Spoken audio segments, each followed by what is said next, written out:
What a treat tonight. Not only is Maryland in the Sweet 16, but we get to hear the tones of our next guest, one of my favorite human beings and one of everyone's favorite broadcasters. He will be on the call when Maryland takes on Florida, 7:39 on TBS and True TV. The great Kevin Harlan back with us on GCR. Kevin, it's Glenn. Thank you as always for taking the time, my friend. Really appreciate you. Thanks for the invite, Glenn. I just wish you were out here. It'd be a lot of fun to spend some time with you because this is a great venue for something like this. We got 4 great teams, including the Terps, and it'd be great to have you out here. I would like to. The West Coast thing really screwed up my ability to pull this off. Hopefully, however, you never know. You never know where it might be next. Kevin, this is. Like everything about this has been fascinating with everything going on surrounding Maryland. Then, of course, they get the dramatic buzzer-beating win last Sunday. Everything about this team is exciting, and I think there's every reason to believe that they can be competitive with Florida. I don't know who knows who's going to win the game, but based on what they've done this season in big games against big opponents, there's every reason for me to think they're going to be right in this and have a chance. Oh, I am very confident in how they'll play. They're taking on as good a team as there is in this entire tournament with some spectacular players, incredible guard play. But all you have to do is watch what Derik Queen has done and just how this team has kind of maneuvered. Now, listen, I think there's some people out there saying they beat a 12, they beat a 13. Have they really been testable? Colorado State gave them a test, and that's a good conference they came from, the Mountain West. I think this game will be about as rugged and as skillful as we're going to see, not only just the 2 games out here in San Francisco tonight, but also around the country at the other sites. I just have a feeling that of all the games, and quite frankly, this is the one I've had circled, the Gators and the Terps. You go right on down the line from coaching down to the key players. And I like the feel of this game. I just think it's going to be thrilling. Kevin, it's funny because Maryland, I think the big story to me, their resiliency, the 4 buzzer-beating losses, it looks like it's going to happen again on Sunday. The season's going to come to an end in heartbreaking fashion. They've responded every time. They lose on a miracle to Michigan State and turn around and go on the road and win at Michigan, right? Like they lose on the buzzer at Michigan in the Big Ten tournament, and they turn around and they respond the way that they did. Everything about this team says they are built for this moment. Like the moment is not going to be a problem. The opponent's not going to be a problem. Their resiliency to me is unquestionable. You get into their weeds with this team. They've lost 8 games, but those 8 losses have been by a total of 28 points. Right. And as you mentioned, 3 of them at the buzzer. And they just about lost at the buzzer the other night. So they live on the edge, but you're dealing with a couple of important players that are still trying to figure out, where they are and their role. And I'm talking specifically about Queen, just because he is so decorated and has accomplished so much, and he is the number one. He is the number one issue for every game plan that goes against the Terrapins. So he has faced this every game in the Big Ten. And they have found a way to survive. They have finished strong, which I have enjoyed watching how they've dealt with games on the road. The last 6, I think, on the road in the conference, Glenn, they were 5-1. They won 7 of 8 and 11 of 13 to close things. So even though you've got and this is kind of, I think, Glenn, kind of typical of all these teams. Most of them have been put together over the summer, right, meeting for the first time in the summer and the fall, and then you're asking them, with all the pressure of big-time college basketball and these big-time conferences, to become one and right out of the chute, and it just doesn't happen that way. It just doesn't. January they were 6-3, and they were kind of, figuring things out when they started 11-2, and then they came in. And the conference play, and as the conference kind of evolved, they evolved, and you could see that rotations were set and minutes were known, and strategies and schemes were in place, and that I really think means a lot. And so grading these teams all season seems to me like a fool's errand, because they really aren't what they're going to be until they get to February and March, and that's when the Terrapins began to get traction, as we saw. Legitimately. and now they come in as a 4 seed. Yep. They've had a couple of tests along the way, clearly, but this will be their greatest test of the season. There's no doubt. This Florida team is loaded, and they've got great momentum, and they are coming, like the Terps are, out of a great conference, which I think toughens up these teams. There's a reason why, as you look at the final 16 teams remaining, and we're going to start it all off tonight with the Sweet 16. But these are teams from conferences that are deep and strong, and you're cannibalizing each other as you go from game to game. But that gets you ready for this time of the year, and there's no team that is more reflective of that than the Terrapins. Kevin Harlan, of course, is with us here on GCR. He's on the call from Maryland, Florida tonight. Kevin, I wonder, you in your prep and being around these teams leading up to the game, the sense of what you got. I referenced, obviously, all the outside noise that surrounds this team and the future of Kevin Willard and Damon Evans leaving. And I think a lot of people have said, boy, in the past, these are the types of things that these distractions might be overwhelming. And yet, obviously, we saw with Will Wade and McNeese, that didn't seem to impact them. Kevin Willard is being very open and talking about this stuff.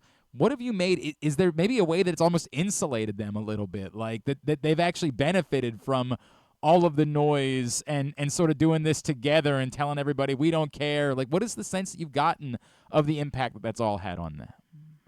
Well, I mean, every program has a little bit of turbulence throughout the year, players leaving, injured players, speculation about the coach, all the things you've kind of rattled off. And I think that's just kind of part and parcel in the world we're living in now in college basketball.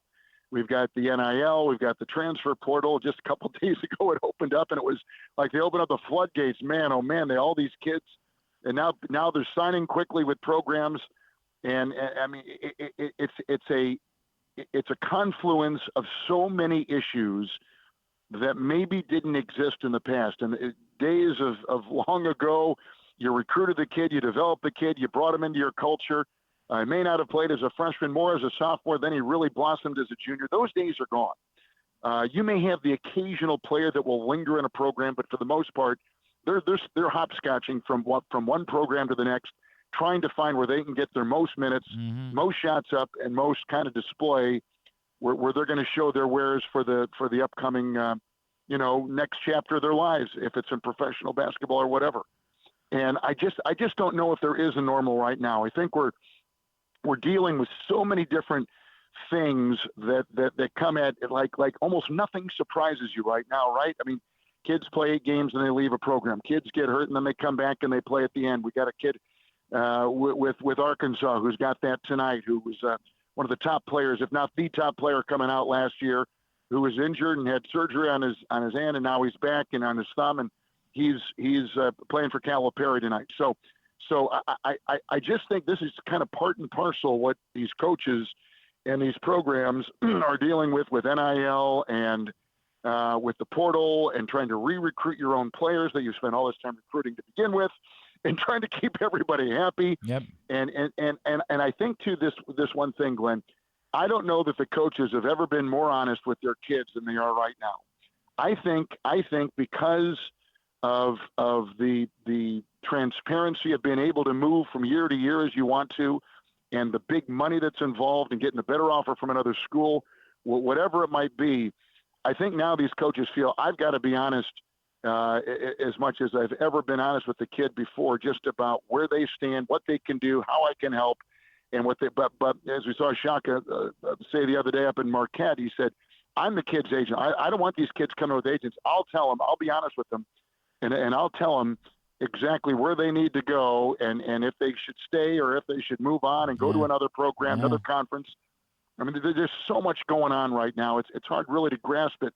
It's like you're trying to catch smoke in the air, right? It's just like it's elusive, and I just think these coaches are kind of in that same boat too. Good programs open up. We just saw the coach from Xavier go to Texas, and the chain reaction that's going to cause.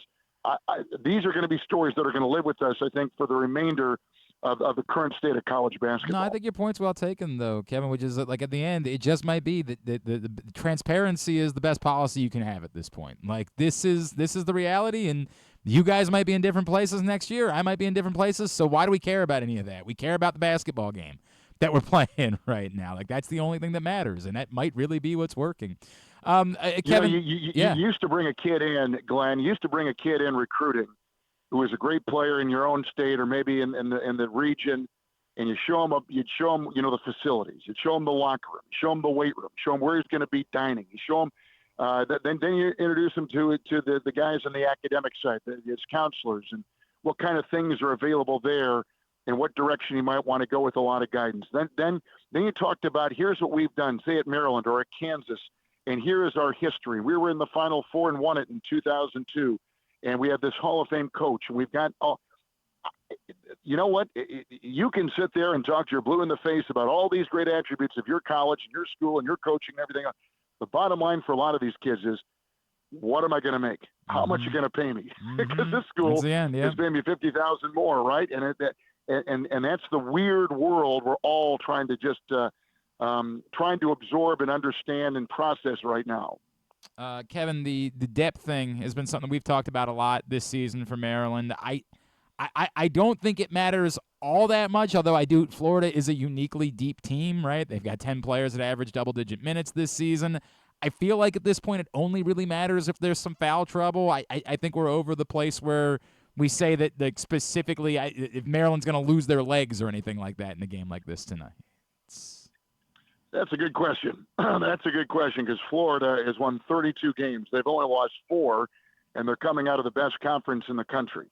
That will be, this Will Richard and this Walter Clayton and this Alex Condon. Those are the 3 guys you want to circle, man. They are terrific players. They are NBA type players. They are decorated kids, and they are players that play within the system. It's not necessarily a real deep team. They kind of stick with their top 7 or 8 kids, and they're going to play 7 a lot. But they've got great confidence, and the minutes they play they don't blink. Everything you think that Florida is will, I think, be transparent tonight. Maryland's going to have their hands full, but good. I don't know how many freshmen they have seen like Queen. I don't know, and I love Reese up front. There's just a lot of things here that the Terps can use to counter the Gators, but this is clearly their stiffest step. I don't know if they've seen a team this good this season. I mean, they played some good opponents, and they played in a great conference, but this Florida team is everything that we've read and heard they are. We need to know, Kevin Harlan, do you have any soccer goalkeeping in your background? Because that save you made. No, wait a minute. Where'd that come from? I do. That save you made the other day was particularly, like, for people that don't, like, when you're calling a basketball game, yes, you're looking at the floor, but then you also have to look at your notes, and then you got to look at the monitor. Like, there's a lot going on. The ball comes flying at you. Is it just like instincts kick in that moment? Like, walk me through the feeling and how you end up coming away with that to protect yourself in that moment. Well, you've always got to watch the ball. You cannot take your eyes off the ball, and that's true for the players clearly, but it's got to be true for you too. That it all begins with that keep.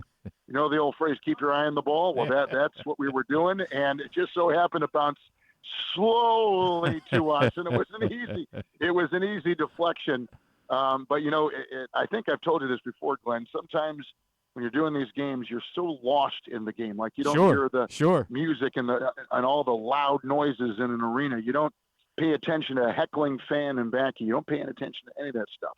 You are constantly just so ingrained into substitutions and who's in and why they're playing well and what may come next and what has happened and how you try to get all this stuff and present it to your audience. So when you're doing these games, it's like when a drunk or an animal runs on the field. It's just you're so lost in the game.